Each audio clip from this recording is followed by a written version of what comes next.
This morning, 4 political groups in the European Parliament presented a common position asking the EU to have strong rule of law commitment in the future related to the EU payouts. Now, my guest is Manfred Weber, who is the head of the biggest political party, European People's Party in the European Parliament. Mr. Weber, aren't you afraid that at the end it's going to be the European Parliament who is blocking the whole recovery package of the EU?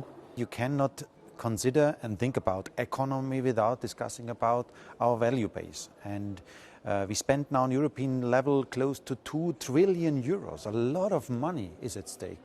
And we think that this money must be spent in an orderly way. That means we have to have free media to check whether the authorities on the local ground are spending this money without corruption, for example.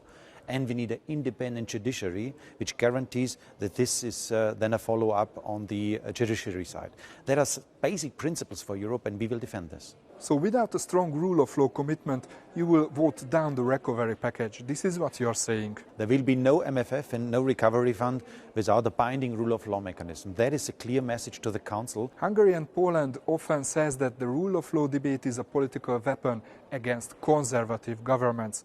Do you agree with them? I think in the past, the left parties on European level made mistakes because they were using the general principle of rule of law for party political reasons, and that was a mistake. What we need is that politicians should shut up on the assessment of rule of law. It's up to judges, it's up to independent authorities to make a judgment whether rule of law is under pressure or not in the European Union. How credible is your call for rule of law, especially when you see that in the past you often defended the policies of Viktor Orban in this chamber?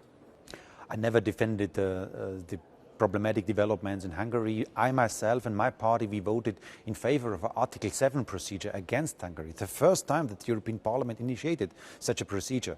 So for me it's crystal clear we have to be strong.